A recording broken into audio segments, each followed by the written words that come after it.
মুসলমানের বাচ্চারা নাকে তেল লাগায় ঘুমানোর সময় নেই। মুসলমান সারা দুনিয়া এক মুসলমানের উপরে আক্রমণ করার জন্য, ইসলামের উপরে, কোরআনের উপরে, মাদ্রাসার উপরে, মসজিদের উপরে আক্রমণ করার জন্য। এজন্য আমি বলি, মুসলমানের সন্তান আমার মুগ্ধ আর আবু সাইদ কেন জীবন দিয়েছে। মুসলমান একবার না বারবার জীবন দিবে, প্রয়োজনে বারবার রক্ত দিবে, প্রয়োজনে জীবন আবার দিবে, সম্পদ দিবে। মুসলমান নাকে তেল দিয়ে ঘুমাবে সেদিন যেদিন এই জমিনে উলামায়ে কেরাম কলিজা ভরে কোরআনের বয়ান করবেন। কোন সুদখোর বেনামাজির থেকে অনুমতি নিতে হবে না। মুসলমান নাকে তেল লাগায় ঘুমাবে সেদিন যেদিন মসজিদ কমিটিতে কোনো সুদখোর বেনামাজি থাকতে পারবে না। সেদিন নাকে তেল দাও, না হয় রেডি থাকো কাফনের কাফন নিয়ে। ডাক আসলেই ময়দানে, ডাক আসলেই ময়দানে। তবে কোনো দলের জন্য না, কোনো ব্যক্তির পূজার জন্য না। এক সরকার নামবে আর একটা উড়াবো, ওই কাম মুমিনের না। মুমিনের কাজ আল্লাহর দ্বীন জমিনে ঠিক রাখা। মুমিনের কাজ উলামায়ে কেরামের ইজ্জতের হেফাজতের চেষ্টা করা। আল্লাহ হেদায়েত দান করুন। রাজনীতি করলাম না, রাজনীতি আমরা করব না তো কে করবে? কয় মসজিদের ইমাম থাকে নিরপেক্ষ, কোনো দল করা যাবে না। আজকে থেকে স্লোগান দাও, ইমাম যদি নিরপেক্ষ থাকতে হয়, প্রত্যেক কমিটির দায়িত্বশীলকেও নিরপেক্ষ থাকতে হবে। ইমাম যদি রাজনীতিতে গেলে ইমামতি থাকে না, কমিটির কেউ রাজনীতি করলে তারও দায়িত্ব থাকা যাবে না। তোমরা করো পচা রাজনীতি, আলেম যদি করে ইসলামের পবিত্র রাজনীতি, তোমারটা চলবে, তোমারটা কুরু কুরু, আলেমেরটা মাকরু। পৃথিবীর শ্রেষ্ঠ রাজনীতির কিতাবের নাম কোরআন। লিখে নাও, পৃথিবীর রাজনীতির সফল শিক্ষক আমার রাসূল। এবার একটা সহজে জিজ্ঞেস করি প্রশ্ন, ফাক না চালাক যারা এগো বলে ইসলামে রাজনীতি নাই, কোরআনে রাজনীতি নাই, কি বুঝাইলো? যে কোরআন আর ইসলাম সর্বদিক থেকে কমপ্লিট, কিন্তু রাষ্ট্রীয় রাজনীতির বেলায় কোরআন শরীফ দুর্বল। কি দুর্বল? কোরআনে রাষ্ট্রের সমাধান নাই, রাষ্ট্রনীতি নাই। হ্যাঁ, তোমার ধান্দাবাজি, পেট নীতি আর দুর্নীতি কোরআনে নাই। আল্লাহ হেদায়েত দান করুন। নবী মদিনার রাষ্ট্র চালান নাই, আবু বকর রাষ্ট্র চালান নাই, ওমরে ফারুক চালান নাই, হযরত উসমান চালান নাই, হযরত আলী চালান নাই, রাদিয়াল্লাহু আনহুম আজমাইন। শিখায়ে গেছেন ইসলামের রাজনীতি যতদিন পর্যন্ত জমিনে আসবে না, ওয়াল্লাহি বিল্লাহি তাল্লাহি, এ জমিনে কোনো চান্দু মানুষকে শান্তি দিতে পারবে না। যদি বলে দিব, চাপাবাজ। এই চাপাবাজরা আল্লাহর লানত যখন আসে আলেমদের বিরুদ্ধে লেগে যায়। আল্লাহ যারে ধ্বংস করবেন তার প্রথম কাজ আলেমের বিরোধিতা করা। আর কপাল যদি ভুলেই যায়, পালাইয়া যাওয়ার সময় জুতা নেওয়ারও সময় থাকে না। আল্লাহ হেদায়েত দান করুন। কার হেদায়েত চান? নিজেরটা চান? খালি অন্তরটা আর একদিকে ঘুরায় রাখেন কেন? নেগেটিভ মন কেন? পজিটিভ করেন, নিজের চিন্তা করেন। ভাই, আপনি ভালো তো আপনার ছেলে ভালো হবে, আপনার ভাই ভালো হবে, আপনার স্ত্রী ভালো হবে, আপনার পুরো ঘর ভালো তো পার্শ্বের মানুষ ভালো হবে, পার্শ্বের মানুষ ভালো হলে সমাজটা ভালো হবে, সমাজ ভালো হলে পুরো রাষ্ট্র ভালো হয়ে যাবে। পত্রিকায় লেখা, বিলবোর্ডে লেখা, দিনকে বদলে দাও। দয়ের শিকার ন, দিনকে বদলে দাও। আর সমস্ত আম্বিয়া কেরাম, উলামায়ে কেরামের স্লোগান পাল্টা, দিলকে বদলে দাও। কি? দুনিয়াওয়ালারা বলে দিন বদলাও, কোরআন আর ইসলাম আর উলামায়ে কেরাম বলেন দিলকে বদলাও। দিল বদলায় গেলে অটো দিন এমনিই বদলে যাবে। সমস্ত উলামায়ে কেরামের এই মেহনত, দিলকে পাল্টাও। কেমনে? দিল বাইর করে আর একটা ঢুকাও। হ্যাঁ, না, দিল তো আছে, কিন্তু গাড়ির মধ্যে ইঞ্জিন আছে না নাই? ইঞ্জিন আবার চালু রাখার জন্য একটা ব্যাটারি লাগে, লাগে না লাগে না? লাগে। ইঞ্জিনে ময়লা ধরে না ধরে না? স্টার্ট উড়ে বন্ধ হয়ে যায়, গ্যারেজে নাও, ডাক্তার দেখাও, ওয়াশ করাও।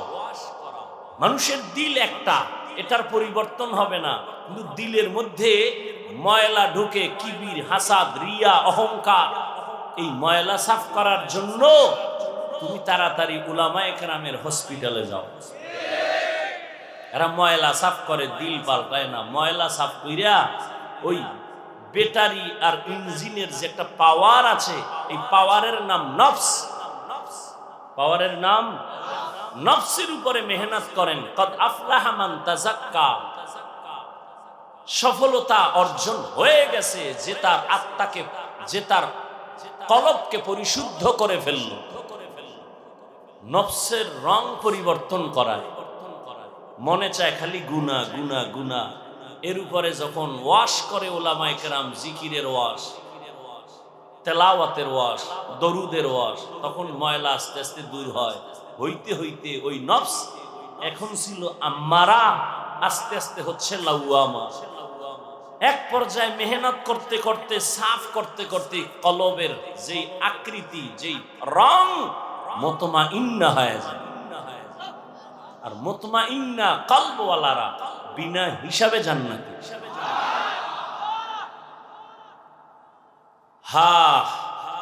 এজন্য নবী বলছেন, নিজেরে ছোট মনে করো, আল্লাহ বড় বানাবেন। আর আল্লাহ যারে বড় বানায় এটা টিকে, নিজে বড় হতে চাইলে টিকে না। নমরুদ্দা নিজেরে বড় বানানোর জন্য ইব্রাহিমরা আসতে দিবে না, আসলে ওর বরাত্ব থাকবে না। বহু অপচেষ্টা করলো, কিন্তু আল্লাহ নমরুদের নাকের ডগা ইব্রাহিম নবীরে পাঠাইয়া নমরুদদের একটা অসুস্থ মশা দিয়া নিস্তে নাবুদ করে দিল। ওর বরাত্ব টিকে নাই। কিন্তু ইব্রাহিম নবীর বরাত্ব আল্লাহ দিছেন, এই সম্মান আল্লাহ দিছেন, এটা এখনো আছে। আছে না নাই? মুসা নবীকে আসতে দিবে না কেন? ফেরাউনের বাহাদুরি থাকবে না। ফেরাউন ছিল ফকিন্নির বাচ্চা, সেখান থেকে মিশরের চেয়ারে বসছে। মুসা নবীকে আসতে দিবে না বলে বহু নবজাতককে হত্যা করেছে, জন্ম নিয়ন্ত্রণ করেছে। না, আল্লাহ মুসা নবীকে পাঠাইলেন তো পাঠাইলেনই, ওই ফেরাউনের ঘরে ওর টাকা দিয়ে খাওয়া বড় বানাইলেন। আর সেই ফেরাউন লোহিত সাগরের চুমানি খেয়ে শেষ। মুসা নবীর সম্মান এখনো। আল্লাহ যাকে বড় বানান এটা টিকে, নিজে বড় হতে চাইলে এটা টিকে না। মেটা দো আপনা হস্তি কো अगर कुछ मर्तबा चाहो कि दाना खाक में मिलकर गोले गुलजार होता है। নিজেকে যদি বড় বানাতে চাও হে মুমিন, বড়দের কদমে নিজেকে করে দাও বিলীন। দুনিয়ার লাইনে যদি কেউ বড় ডাক্তার হতে চায়, লেখাপড়া সার্টিফিকেট যথেষ্ট না। একজন অভিজ্ঞ ডাক্তারের পেছনে আলাদা পার্সোনাল সময় দিতে হয়, প্র্যাকটিক্যাল ট্রেনিং করতে হয়, না হয় বড় ডাক্তার হতে পারে না। একজন বড় ইঞ্জিনিয়ার হতে চাইলে লেখাপড়া সার্টিফিকেট যথেষ্ট না, একজন অভিজ্ঞ ইঞ্জিনিয়ারের পেছনে সময় দিতে হয়। দুনিয়ার বড় হইলে দুনিয়াওয়ালাদের পেছনে যেতে হয়। আখিরাতের লাইনে যদি বড় হতে চাও, আখিরাতের লাইনে আল্লাহ যাদের বড় বানাইছেন তাদের পেছনে সময় দাও। অহংকার পতনের পূর্বাভাস। আর অহংকার কেন করি? ভাই আমার ইলম বেশি, এই জন্য আমি বড় অহংকার। কত বড় ইলম তোমার? যত বড় মুহাদ্দিস তুমি দাবি করো, বলো তো তুমি কি শাহ ওলিউল্লাহ মুহাদ্দিস থেকে বড়? না তো, কথা তো তুমি সেখান থেকে নিচে, ওখান পর্যন্ত তোমার বাহাদুরি শেষ। ওই বাহাদুরি করে লাভ কি? টাকা আছে আমার কোটি কোটি টাকা, লাভ কি? খাইতে পারে না। 10 তলা বিল্ডিং আমার, বাহাদুরি, লাভ কি? ওই বিল্ডিং এর গেটের মধ্যে দুদকের নোটিশ লাগানো, কোনো লাভ নাই। এর চেয়ে টিনের ঘর ভালো, খেরের ঘর ভালো। আল্লাহ হেদায়াত দান করুন। আর রহমান আল্লামাল কুরআন খালাকাল ইনসান। আল্লাহ বলেন আমি এমন রহমান যিনি কোরআন শিখাইলাম, মানুষ সৃষ্টি করলাম। খুব খেয়াল করবেন, আমার বয়ান শুধু এই একটা কথা দিয়ে শেষ। আল্লাহ কি বললেন? আমি রহমান, অতি দয়ালু, কোরআন শিখাইছি, এরপরে বলেন মানুষ বানাইছি। আমাদের বাস্তবতা আল্লাহর বলার থেকে একটু ভিন্ন। কয় কি? ও আল্লাহ, আপনি তো আগে কোরআন শিখান নাই, আগে আমাদের দুনিয়ায় পাঠাইছেন, তারপরে আমরা কোরআন শিখেছি। কিন্তু আল্লাহ বলেন না, আমি আগে কোরআন শিখাইছি, তারপরে মানুষ বানিয়েছি। বাস্তব কি এমন? না, বাস্তবে আগে আমরা আসছি, সৃষ্টি আগে, শিক্ষা পরে। আর আল্লাহ বলেন না, আমি আগে কোরআন শিখাইছি, পরে মানুষ সৃষ্টি করেছে। আল্লাহ উল্টা বললেন কেন? এই কেনর জবাব শেষ। কেন আল্লাহ উল্টা বললেন যে আগে কোরআন শিখায় মানুষ বানাইছে? ফাইলুল হাকিম লা ইয়াখলু আনিল হিকমা। হাকিমের কোনো কাজ হিকমত থেকে খালি না, জ্ঞানীদের কোনো কাজ জ্ঞান থেকে শূন্য না। আল্লাহ পাক কোরআন শিখায় মানুষ বানাইছেন বলার পেছনে হিকমত। এরে দুনিয়ার মানুষ, উলামায়ে কেরাম তার জবাব লিখেছেন। জমিনের মধ্যে সব মানুষ, কিন্তু সব মানুষের ধরন এক না। সবাই মানুষ। আবু জাহিল্লাও কি আমগো নবীও সমাননি? সমান।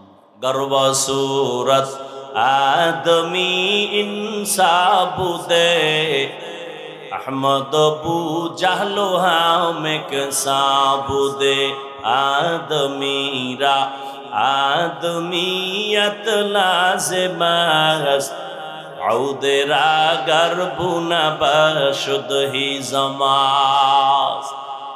आदमीयत लाहमो शाहमो पुश्ते नीस्त, आदमीयत जुजरे ज़ोए दुस्ते नीस्त।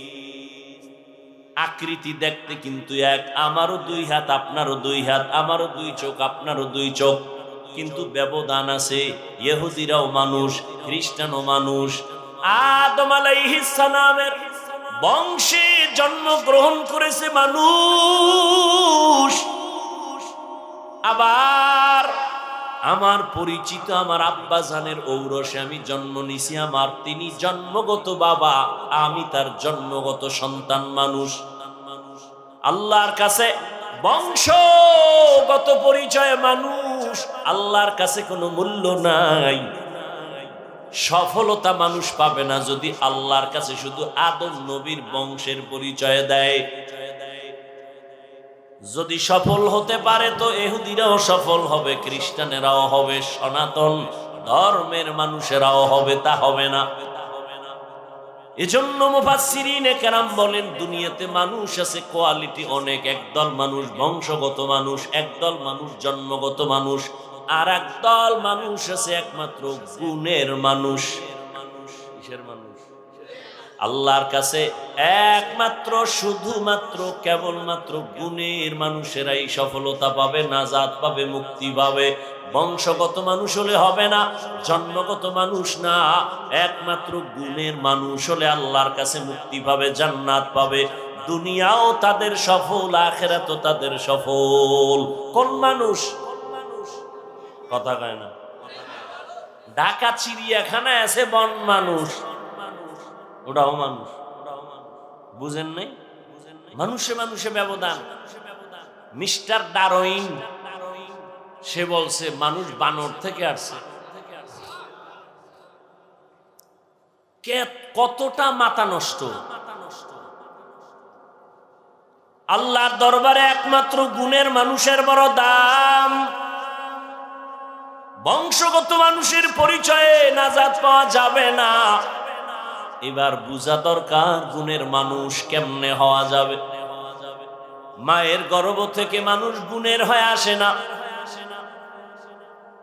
আল্লাহ বলেন গুণের মানুষ হতে হবে। বলে কেমনে? জমিনের মধ্যে গুণের মানুষ ভালো করে বুঝি। কারে বলে গুণের মানুষ? উদাহরণত এমন বলা যায়, এই যে আমি মাউথ সামনে নিয়ে কথা বলি, মাইক লাগানো, বক্স লাগানো, ভালো করে মনে রাখবেন, যেই বস্তুটা যেই কাজের জন্য বানানোওয়ালা বানায়, ওই বস্তু ওই কাজ হলো ওই বস্তুটার গুণ। মাইকওয়ালা বানানোর সময় মাইক বানাইছে কেন? বলে আওয়াজটা দূরে সরাবার জন্য। তাহলে মাইকের কাজ কি? আওয়াজ দেওয়া। তাহলে মাইক বানানোওয়ালা বানাইছে আওয়াজ দেওয়ার জন্য, আওয়াজ দেওয়া মাইকের গুণ। বাতিওয়ালা বাতি বানাইছে আলো দেওয়ার জন্য, আলো দেওয়াটা বাতির গুণ।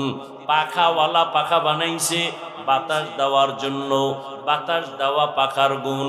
ঘড়িওয়ালা ঘড়ি বানাইছে টাইম ঠিক মতো দেওয়ার জন্য, টাইম দেওয়াটা হলো ঘড়ির গুণ। বুঝেননি ভাই? মাইকের গুণ কি? বাতির গুণ কি? ঘড়ির গুণ কি? পাখার গুণ কি? এটার উসুল কি? যেই বস্তু যেই কাজের জন্য বানানোওয়ালা বানায়, ওই কাজ হলো ওই বস্তুর গুণ। আর মানুষ বানাইছে কেন? বিড়ি টানার জন্য, আলেমদের বিরুদ্ধে ফেসবুকে লেখার জন্য। যারা আলেমদের বিরুদ্ধে মানুষের সামনে প্রপাগান্ডা ছড়ায়, এর দ্বারা কি কোনো ইসলামের লাভ হবে? হবে? আচ্ছা, যে লেখতেছে তার কোনো লাভ হবে? তার কপাল পুড়ে যাবে। পুড়তেছে, খবর নেই। আল্লাহ হেদায়াত দান করে। আর এগুলো কেন হচ্ছে? এর একমাত্র কারণ, যেগুলো এরা এই সমস্ত অপরাধ যারা করছে, খোঁজ নেন, একটারও কোনো মুরব্বী নেই। আর যার কোনো মুরব্বী নাই, অটো ইবলিস তার মুরব্বী হয়ে তাকে পরামর্শ দিতে থাকে। বুঝেন না কথা? এখানে একটা পাত্র গ্লাস আছে, খালি। খালি থাকলে এখানে অন্য কিছু ঢুকার সম্ভাবনা আছে না নেই? এটাই বুঝবেন, সহজ কথা। পেশাপেশি করবেন না, আমি সহজে বুঝাবার চেষ্টা করি। এই জন্যই তো বলি, জমিনে যারা ওলিয়া উলিয়া মানে না, যারা আলেম ওলামাদের ধার ধারে না, এরা দুনিয়াও ধ্বংস, এদের আখিরাতও ধ্বংস। আল্লাহ হেদায়াত দান করেন। মানুষ আল্লাহ কেন বানাইলেন? আল্লাহ তার কারণ বয়ান করেন। মা খালাকুতুল জিন্না ওয়াল ইনসা ইল্লা লিয়াবুদুন। আল্লাহ তাআলা বলেন, আমি মানুষ আর জিন পাঠাবার একমাত্র কারণ হলো আমার ইবাদত। কার ইবাদত? আল্লাহর ইবাদত। ইবাদতের জন্যই তো মানুষ বানাইছেন। এই জন্যই তো জমিনটা আল্লাহ বানাইয়া, জমিনের মধ্যে কোনো বাসিন্দা এখনো পাঠান নাই। আল্লাহ জমিনটা বানাইয়া প্রথম আল্লাহ একটা ঘর বানাইছেন, বাইতুল্লাহ, কাবা। এখনো কোনো বাসিন্দা জমিন বানায় কি বানাইছেন? ইন্না আউয়ালা বাইতিন উযিআ লিন-নাসি লাল্লাযী বিবাক্কাতা মুবারাকাও ওয়া হুদা, মুবারাকাও ওয়া হুদান লিল আলামিন। পৃথিবীর প্রথম ঘর বাইতুল্লাহ, মক্কা নগরীতে। এটা কেন বানাইছেন? বসবাসের জন্য, হেদায়াতের জন্য, ইবাদতের জন্য। কেন আল্লাহ আগে হেদায়াত আর ইবাদতের ঘর বানাইছেন, বসবাসের ঘর বানান নাই কেন? মানুষ পাঠাবো ইবাদতের জন্য, এজন্য ঘরটা আগে বানাই দিছে। কথা মানুষের জন্য বসবাসের ঘর লাগবে না? কয় না, লাগবে না। মানুষ দুনিয়াতে বসবাস করার জন্য বানাই নাই, মানুষ বানাইছি ইবাদতের জন্য। এজন্য ইবাদতের ঘর আগে, তো বসবাস করবে কই? মানুষ দুনিয়াতে করবে ইবাদত, বসবাসের জন্য বানিয়ে রেখেছি জান্নাত।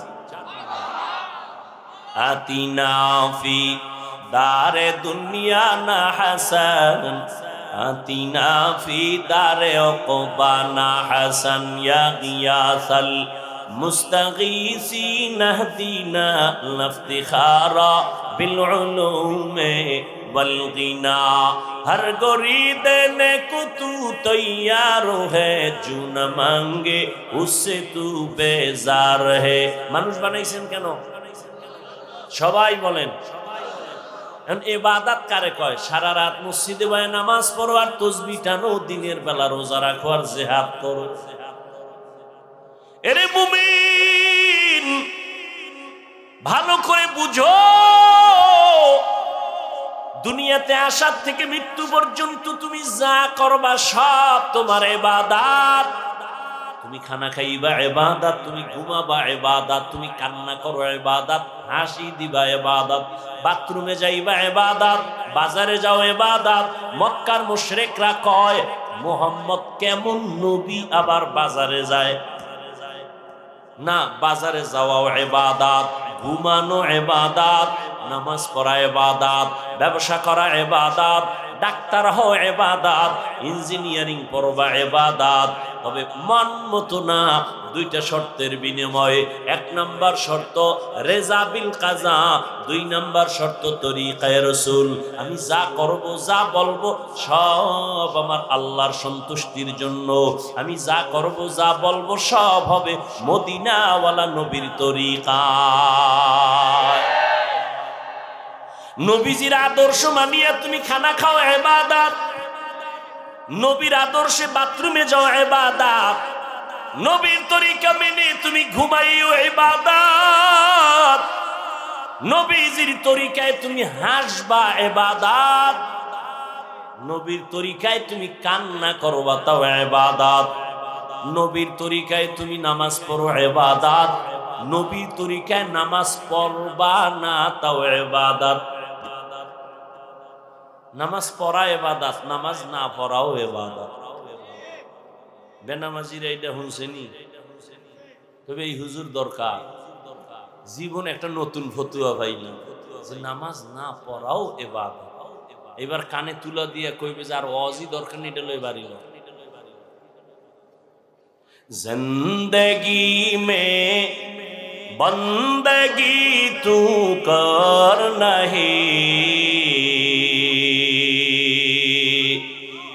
जिंदगी में बंदगी तू कर नहीं, जिंदगी बे बंदगी शर्मिंदा है, जिंदगी बे बंदगी शर्मिंदा है। दुनिया में हो दुनिया का तलबगार न हो, बाजार से गुजर हो खरीदार न हो। ये दुनिया एक मिसल कागज फूल है, ये दुनिया एक मिसल कागज फूल है। जिंदगी में बंदगी तू कर नहीं, जिंदगी में बंदगी तू कर नहीं, जिंदगी बे बंदगी शर्मिंदा है, जिंदगी बे बंदगी शर्मिंदा है। जिंदगी में बंदगी कुल बंदगी, बंदगी बे जिंदगी शर्मिंदगी। एरे जुबो মদিনার নবী বলেন, আমি জমিনে আসি এমন এক হালাত, একদিকে আমি এসে আব্বাকে পেলাম না, অল্প বয়সে আমি মা হারা বড় অসহায় হয়ে গেলাম। আমার দিন যত আসে চতুর্মুখী আমার অন্ধকার চেপে বসে, মুশরিক আমার আপনজন সব আমার দুশ্মন। ওই বিপদ কালে এই যুবক, নবী বলেন ওই বিপদ মুহূর্তে আমার উপকার যারা করেছে সবাই যুবক, আর আমার বিরোধিতা যারা করেছে সবাই বুড়া। বুড়ারা বিরোধিতা করেছে, যুবক নবীর উপকার করেছে। ও যুবক, তোমার বয়স 25 থেকে 30 বছর, বলো তুমি নবীর আদর্শের কোন উপকার করছনি? বরং তোমার জীবনটা ফুলের মতো বানানো, সাজানো গোলাপের ঘ্রাণ তোমার মধ্যে আছে। তুমি এই ঘ্রাণটা পাকাইয়া গোটা দুনিয়ায় ছড়াইয়া সুন্দর সমাজ উপহার দিবা। কিন্তু সারা রাত মোবাইল হাতে নিয়ে কবিরা গুনাহ করে করে চেহারাটা পর্যন্ত নষ্ট করেছো। মনে মনে ভাবতেছো তুমি তো সুদর্শন সুপুরুষ, হ্যাঁ, অথচ তোমার চেহারার মধ্যে লাবণ্যতা নাই, উজ্জ্বলতা নাই, নূর নাই। যেই চেহারার উজ্জ্বলতা 40 বছর পর্যন্ত নষ্ট হওয়ার কথা না, সেই চেহারা কেন তোমার 25 বছরে নষ্ট? সারা রাত মোবাইলে গুনার কারণে আমার আল্লাহ তোমার চেহারার নূর নিয়ে গেছে। ও যুবক, এজন্য অনুরোধ করে বলবো, গুণের মানুষ হওয়ার জন্য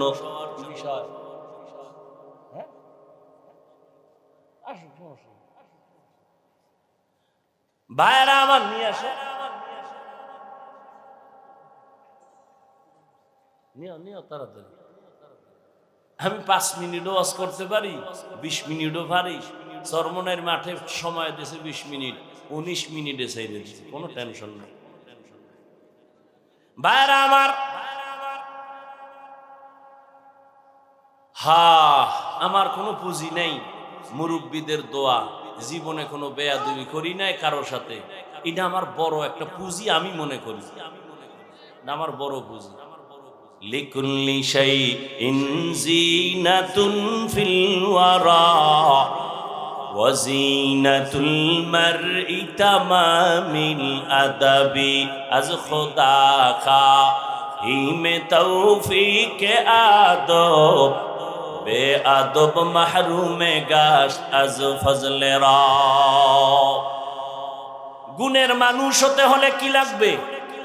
ইবাদত। বলেন কি লাগবে? ইবাদত কেমনি করবেন? মন গড়া না, নিয়ম লাগবে না? লাগবে না।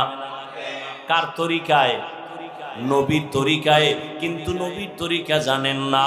আল্লাহ তাআলা সব নিয়ম কোরআন আর হাদিসে নবীর মাধ্যমে দিয়ে দিয়েছেন। অতএব ইবাদত করার জন্য লাগবে কোরআন।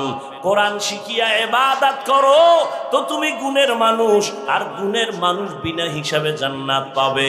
শেষ ফল কি হইল? আল্লাহ যে বলছেন আমি কোরআন শিখাইয়া মানুষ বানাইছি, অর্থাৎ ইবাদত কইরা যদি কেউ গুণের মানুষ হতে চায়, ইবাদত শিখার জন্য লাগবে কোরআন। এদিকে নজর করে আল্লাহ বলেন আমি আগে কোরআন শিখাইছি, তারপরে মানুষ বানাইছি। আর কোরআন শিখার জন্য উলামায়ে কেরাম ছাড়া আর কোনো রাস্তা আছে? এই জন্য শুরুতেই বলছি, যারা উলামায়ে কেরাম থেকে দূরে থাকবে, খাসারাত দুনিয়া ওয়াল আখিরা, দুনিয়াও বরবাদ, আখিরাতও বরবাদ। যুবক বাবারা, মোবাইল থেকে দূরে সরাইয়া নিজেকে সুন্দর আদর্শওয়ালা বানাও। গোটা দুনিয়া তোমার দিকে তাকায় আছে কিছু পাওয়ার জন্য। আল্লাহ প্রত্যেকটা যুবককে দিনের খাদেম বানায়। আপনারা শুরুতে বলছিলেন যে শেষ দোয়া পর্যন্ত থাকবেন, ওই কথা ঠিক আছে তো? ইনশাআল্লাহ উঠা বসা করবেন না তো? আর কইরা কি করবেন? ঘুমাবেন? বাঙালি রাতে ঘুমায় না, রাতে মোবাইলের হক আদায় করে। বাঙালি এখন ঘুমের টাইম বানাইছে সকালে, ঠিক না? অতএব বাইরে গিয়া গুনাহ হবে। ওলামায়ে কেরামের কোরআন সুন্নাহর আলোকে তথ্যবহুল আলোচনা শুনতে থাকেন, শেষ দোয়া করে যাবেন আল্লাহ সবাইকে তৌফিক দান করেন। আমিন। ওয়া আখিরু দাওয়ানা আনিল হামদুলিল্লাহি রাব্বিল আলামিন।